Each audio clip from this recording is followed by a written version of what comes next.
এই ধরনের কন্টেন্ট আমি কনজিউম করি। তারপরে অফকোর্স নামটা ওয়াজ ভেরি ইন্টারেস্টিং, কিন্তু যখন স্ক্রিপ্টটা পড়লাম আমার প্রচণ্ড মজা লেগেছিল। আর চরিত্রটা পড়ে তারপর তো যত দিন গেছে আরও বেশি করে স্ক্রিপ্ট পড়েছি, চরিত্রটার সাথে আরও বেশি একাকিত্ব হয়েছে, তখন আই থারলি এনজয়েড ইট। আমি বলতে পারি ব্যক্তিগতভাবে আমি খুব মজা পেয়েছি, কারণ আমি যেই সময় নিব্বাগিরি করেছি সেই সময় শব্দটাই আসেনি। হ্যাঁ, যেই সময় আর কি কথায় কথা দেখে না ও মেরে ও কেড়ে দেবো, ওরকম একটা ফিলিং ছিল। তারপরে এখন তোমরা আমাকে যেভাবে দেখো, খুবই ভদ্র, খুবই শান্ত, তো সেইটা না না, সেটা একদমই ফেক না, সেটা আমি এখন একদমই এরকম একটা ভদ্র মানুষ হয়ে গেছি। কিন্তু আমি খুব মজা পেয়েছি যে এইরকম একটা চরিত্র বাছা, যেটা হয়তো আমার জেনারেশনের থেকে একটা পরের জেনারেশনের ট্রোল ল্যাঙ্গুয়েজ, কিন্তু আমার কাছে সেটা ট্রোল না। আমার মনে হয় যাদেরকে নিব্বানিব্বি বলা হয় অনলাইন, তাদেরও কিছু যায় আসে না। সো আমি ভেবেছিলাম যে নামটা খুবই মজা হবে, এবং এই নামটা সবার কাছে যেভাবে পৌঁছবে, সবাই একবার মাথা চুলকে বলবে নিব্বানিব্বি, এ আবার কি। ইকোনমিক্যাল এবং সোশ্যাল কালচার ক্লাসের দিক থেকেই চরিত্র দুটো আলোকের বন্ধুদের ইকোনমিক্যাল এবং সোশ্যাল ক্লাসের মধ্যে পড়ে না।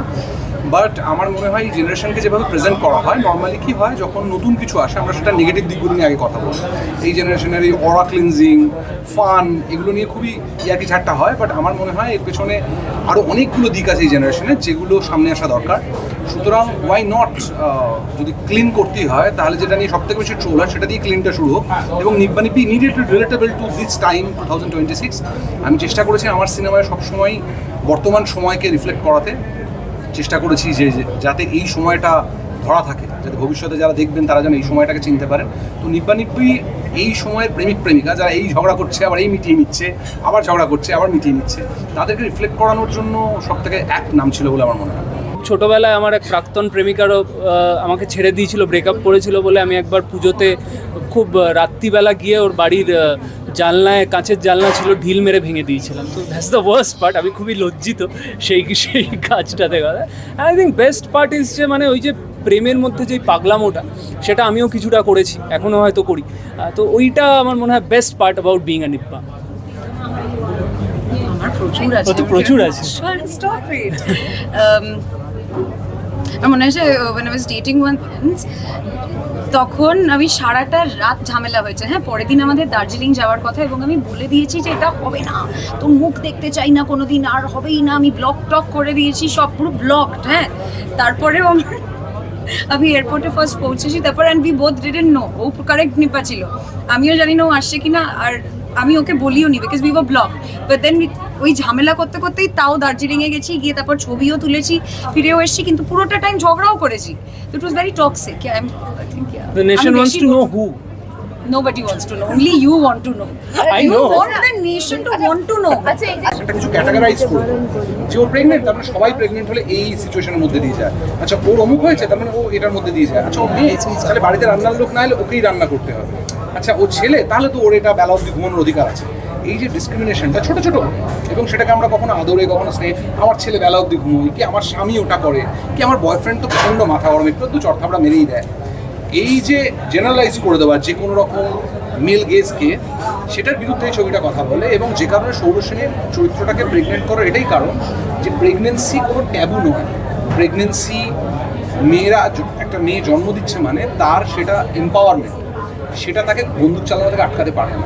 এমন আজ অধিকাংশ ক্ষেত্রে এরকম দৃশ্য রয়েছে ছবিতে যেখানে ঋষভ দৌড়ে যাচ্ছে, কিন্তু সৌর সেনের নিজের প্রেগনেন্সির জন্য হয়তো দৌড়তে পারছে না, সেটার কষ্টের কারণ। So we should empathise. আমরা যেটা করি সেটা হচ্ছে ক্যাটাগরাইজ। এই ক্যাটাগরাইজ থেকে যাতে ক্যাটাগরাইজ করাটা নিয়ে কথা হয়, আমার ছবি কখনোই আঙুল দিয়ে কিছু বলে না, কিন্তু একটা সত্যি সামনে তুলে ধরেছে নিব্বানিব্বিও।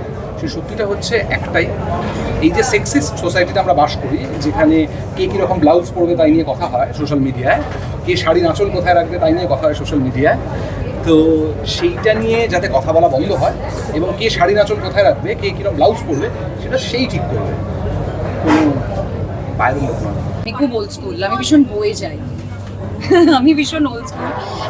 আই থিঙ্ক এইটা না খুব একটা জেনারেলাইজ করতে পারি না আমরা, কারণ এটা অত্যন্ত সাবজেক্টিভ একটা বিষয়, সবার ইমোশনস তাদের মতো করে চলে। আই থিঙ্ক এখন যেটা হয়ে গেছে আশেপাশে আমরা যা দেখছি, people are more protective of their own emotions, এবং নিজেকে ভালো রাখা, নিজের মেন্টাল স্পেসকে গুরুত্ব দেওয়া, সেটা খুব ইম্পর্টেন্ট হয়ে গেছে। আগে যেরকম হয়ে যেত না যে ঠিক আছে বয়ে যাচ্ছি, যেরকমভাবে like going with the flow. এখনও আমার মনে হয় অনেকেই খুব কমিটমেন্ট যিনি ওয়ার্ডটাকে ভয় পায়, মনে হয় যে এই তো ঠিক আছে আমি আমার সবটা দিয়ে দিলাম ধরো একটা মানুষকে বিশ্বাস করে, of course which comes with love, it is a part of love, but নিজেকেও তো প্রোটেক্ট করতে হবে। আমার মনে হয় এই জেনারেশনের যেটা সব থেকে ভালো হচ্ছে যে প্যাশন সবসময় সব জেনারেশনেই প্রেমের ক্ষেত্রে প্যাশন ছিল, সেটা রবীন্দ্রনাথের সময় ছিল, সেটা আমার বাবা মায়ের সময় ছিল, এখনও আছে। বাট আমার যেটা মনে হয় এখনকার জেনারেশনের সব থেকে ভালো ব্যাপার হচ্ছে তারা বহিঃপ্রকাশ করতে পারে, তারা এই প্যাশনটা শো করতে পারে, কেউ সোশ্যাল মিডিয়ায় করে, কেউ হয়তো সামনাসামনি করে, বাট সেটা খুব ভালো ব্যাপার। আমাদের সময় চেপে রাখতে হতো, না হলে বাড়িতে মার খাওয়ার ভয় থাকতো, লুকিয়ে হ্যাঁ চিঠি খুব বেশি লিখিনি, কিন্তু এসটিডি বুথ থেকে প্রচুর ফোন করতাম আর কি, আর অর্ধেক সময় অন্য কেউ ধরতো আর মিথ্যে অ্যাক্টিং করতে হতো আমি অন্য কেউ, সেই থেকেই বোধহয় অ্যাক্টিংয়ের ওই প্র্যাকটিসটা শুরু হয়ে গেছে। বাট এই জেনারেশন আমার মনে হয় সব থেকে ভালো ব্যাপার, তারা ওপেনলি সব কিছু করতে পারে এবং they are very open and very clear about everything.